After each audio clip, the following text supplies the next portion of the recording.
एक दुर्वा, क्या बोलते हो उधर महाराष्ट्र में? धूप की दुर्वा, दुर्वा बोलते हैं ना।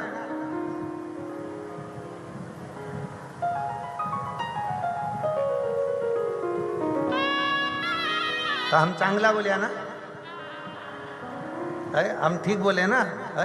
तो दुर्वा, एक दुर्वा, 3 स्थान फिर समझेंगे। जहां से जल बहता है वहां आप बैठे हो वहां, और इसी जल भाग के ठीक पीछे का स्थान जो देवी का स्थान, ये पूर्ण स्थान मेरी माता का है, पूर्ण स्थान। और बीच में जो स्थान है वह सुख सुंदरी का। इधर षडान कार्तिक गणेश जी का स्थान निश्चित है, इधर गणेश उधर कार्तिक। एक दुर्वा, और उसमें सबसे मेन मेरे जीजाओं का संकल्प अपने भीतर से कि मैं मदिरा का त्याग, किसी दूसरे के लिए नहीं।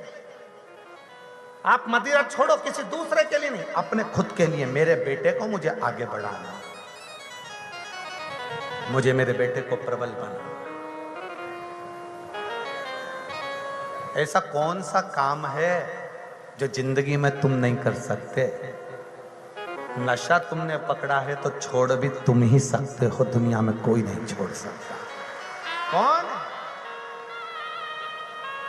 हम तो बाबा के भरोसे चलते हैं, हम तो बाबा के भरोसे चलते हैं। एक अश्वपति राजा ने मां जगत जननी से वर मांगा।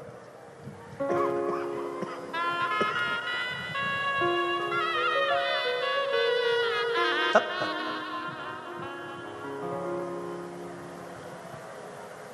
उस समय पर मां जगत जननी बैठी हुई थी। सावित्री उनसे मिलने के लिए,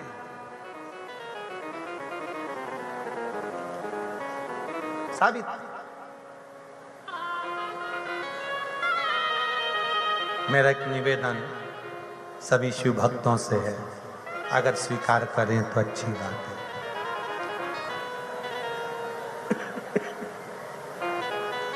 जो अंदर बैठे हैं वो छांव में बैठे हैं, पर जितने अंदर बैठे हो ना, इससे 10 गुने हाईवे रोड पर और पूरे ग्राउंड में बैठे हैं, इससे 10 गुना। मेरा निवेदन है, जो मेरी बहनें, जो मेरे बेटा बेटियां, जीजा जीजियां अंदर पानी की बोतल बांट रहे हैं, उनसे निवेदन है जो धूप में सवेरे से छाता ले लेकर बैठे हैं पानी की बोतल, उनको दीजिए। लाखों की संख्या में आप लोग आए हो। कोई कह रहा था गुरुजी ग्राउंड बहुत बड़ा है, पर आज वो ग्राउंड को भी लग रहा होगा कि मैं छोटा पड़ गया, आज उसको भी लग रहा होगा। लाखों की संख्या में आए, हाईवे रोड पर भी आप लोग बैठे हुए हो, इतनी भीड़, इतना संख्या में पहुंचे हो। मेरा निवेदन है, और जिन जिन मेरी बहनों के पास में चादर हो, जो पीछे की ओर बैठे हो, अपनी चादरों से अपनी छांव कर कर आप लोग अवश्य बैठे, क्योंकि भीड़ बहुत ज्यादा है और धूप भी बहुत है, बहुत।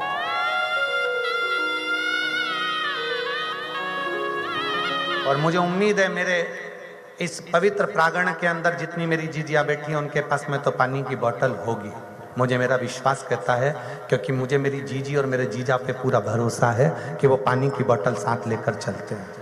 आप लोगों को पानी तो नहीं चाहिए? जम के तो बोलो, नहीं चाहिए ना? शिव तत्व लीजिए, शंकर की कथा, शिव कथा कह रही है, भगवान शंकर का संवाद कर रहा है। अश्वपति ने मां जगत जननी दुर्गा भवानी से मांगना चाहा, तब किया, साधना करी, मेरे घर औलाद नहीं है, मेरे घर संतान नहीं। मां अंबा जगदम्बा ने सावित्री को भेज दिया।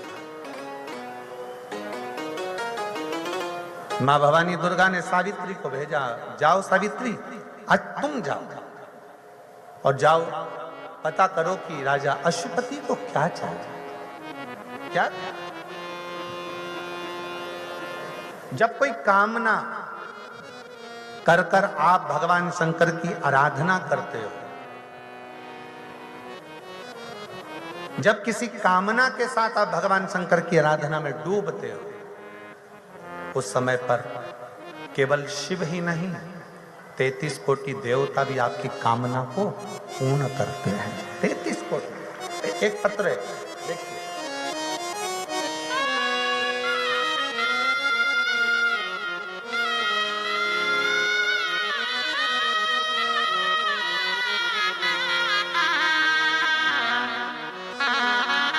मेरा नाम सरलाबाई साहेब राव सिरसाट। गुरुजी मैं महाराष्ट्र से हूँ। मेरा मोबाइल नंबर ये है। मेरे गांव का नाम शिरडाणे तालुका धूलिया से। कहीं बैठी हैं तो हाथ हिलाइएगा। आप ही हैं, हाथ हिला दो। श्री सुंदर।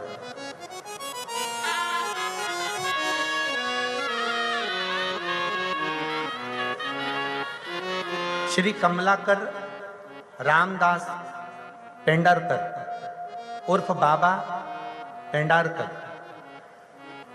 पिप्पलनेर। मोबाइल नंबर ये है। पत्नी का नाम सो संगीता कमलाकर पेंडारकर। कहीं बैठे हों तो हाथ हिला सकते हैं। अगर कहीं बैठे हों तो हाथ हिला सकते हैं, और अगर बैठे हों तो मोबाइल नंबर आपका जो लिखा है, बैठे हों तो एक बेलपत्ती लेने के लिए आ सकते हैं।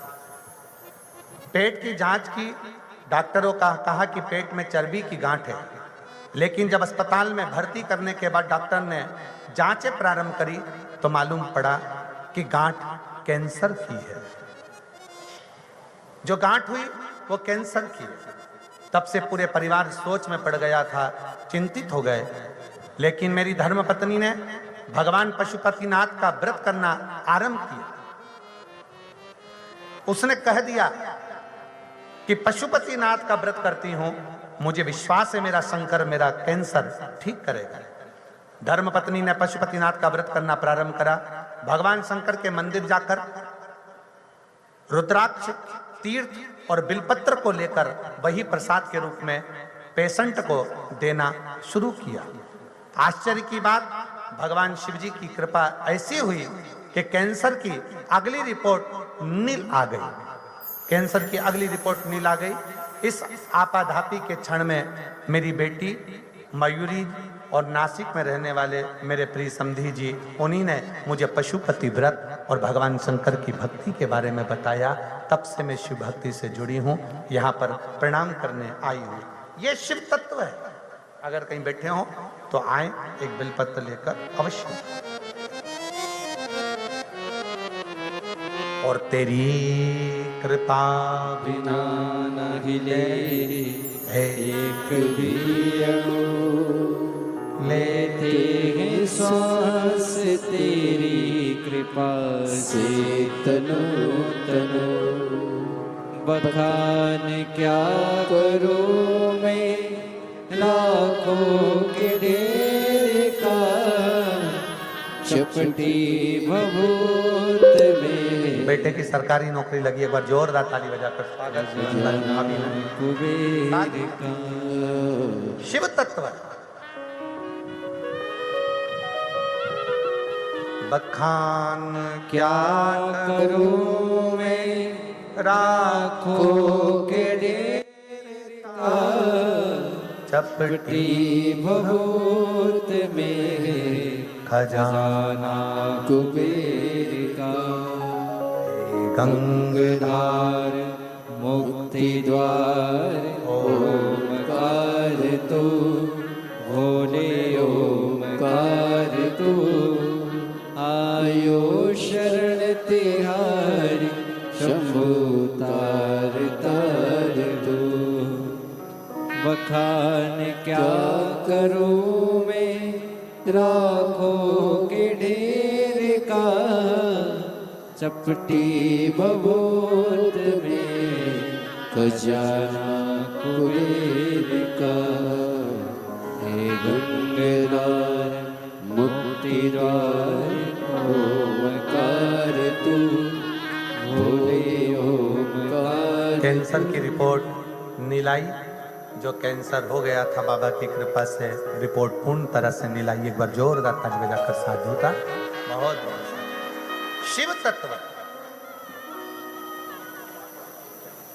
शिव औघड़ी है।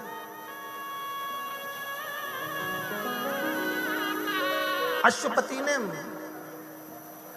मध्य देश के राजा अश्वपति ने मांगा कि हे मां, मेरे घर में बच्चा नहीं, संतान नहीं।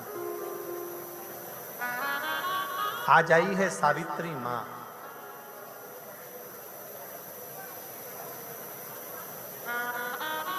मां जगत जननी ने भेजा है, अश्वपति मैं सावित्री हूं, मुझे जगत जननी जगदम्बा ने भेजा। मां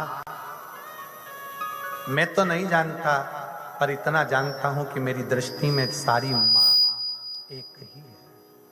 मैं केवल इतना जानता हूं कि मेरी दृष्टि में जितनी मां है, जितनी माताएं, सब एक है। मां मुझे संतान चाहिए। सावित्री माता ने कहा कि राजा अश्वपति, तुम्हारे घर में पुत्र का सुख नहीं है, मैं तुम्हें बेटा नहीं दे सकती, मैं तुम्हें बेटा नहीं दे सकती, तुम्हारे घर में पुत्र का सुख नहीं। मां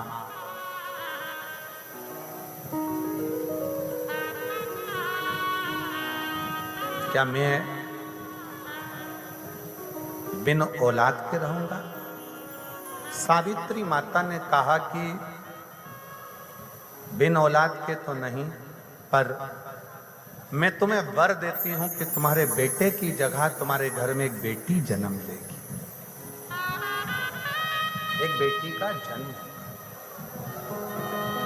और मेरी जीजियों, मेरे जीजाओं, मेरी बेटियों, मेरी माताओं, मेरे भाई, अपने अंदर एक बात उतार कर रखना, अपने भीतर ये बात को उतार लेना, बेटा भाग्य से होता है और बेटी सौभाग्य से होती है। भाग्य को 100 गुना कर लीजिए तो समझना कि तुम्हारे घर में बेटी ने जन्म, बेटी ने जन्म।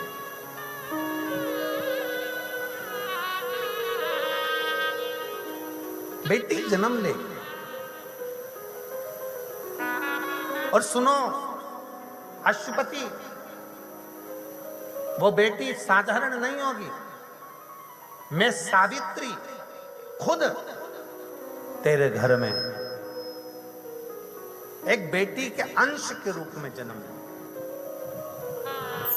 मेरे आशीर्वाद से बेटी हो रही है तो वो बेटी साधारण नहीं होगी, वो बेटी सहज नहीं होगी। उसका भी तेज पुंज, उसकी भी आकर्षणता, उसकी भी सुंदरता, उसकी भी तन्मयता, उसकी भी सुंदरता, उसका तेज, उसका भाव मेरे जैसा ही रहेगा। और सुन अश्वपति,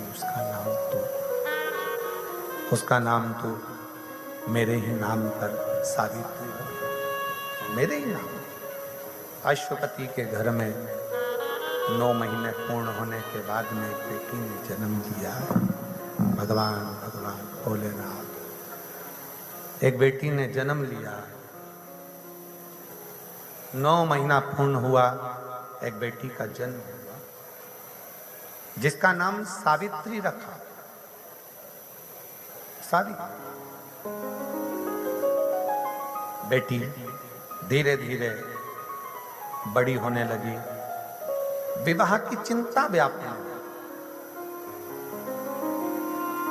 किससे करा जाए? पूरे नगर में, राजघरानों में सूचना हो गई कि राजा के घर में, जो अश्वपति के घर में लड़की हुई है, वो कोई देवी है।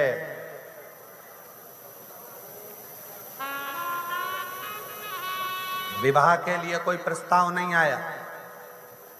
राजा अपनी लड़की को लेकर वन में चला गया कि कोई अच्छा वर मिले, उसके साथ बेटी का विवाह कर दो। कोई अच्छा वर। ढूंढते ढूंढते जंगल में बेटी से कह दिया कि अब तू जा, तुझे जो श्रेष्ठ वर लगता हो अपने धर्म के अनुकूल वो वर ढूंढ। बेटी गई। थोड़ी देर बाद अशुपति बैठे ही थे कि सामने से देवर्षि नारद का आगमन हो गया। देवर्षि नारद का आगमन हुआ। नारद जी बात कर रहे थे, इतनी देर में सावित्री का आगमन हुआ। अशुपति नारद जी बोले, ये लड़की कौन है, ये कन्या कौन है? कहा, ये मेरी बेटी सावित्री है। अच्छा, बड़ी सुंदर है, बड़ा तेज है, इसका विवाह क्यों नहीं करते? अरे महाराज, विवाह के लिए तो हम आए हैं। मैंने मेरी बेटी से कहा था कोई उत्तम वर देख ले। आज मेरी बेटी उत्तम वर देख कर आई है, उसके चेहरे की रौनक बता रही है। सावित्री देवर्षि नारद को प्रणाम करती हैं। नारद जी, मैं आपको प्रणाम करती हूँ। क्या तुमने वर ढूंढ लिया? हाँ, मैंने वर ढूंढ लिया। धुमस्सेन राजा, जो जंगलों का राजा है, वन में रहने वाला एक राजा, जिसके राज्य को दुनिया के लोगों ने छुड़ा लिया, आक्रमण कर कर वो वन में रहता है। उसके नेत्रों को भी किसी ने छुड़ा लिया। उसका एक बेटा है जिसका नाम सत्यवान है। सत्यवान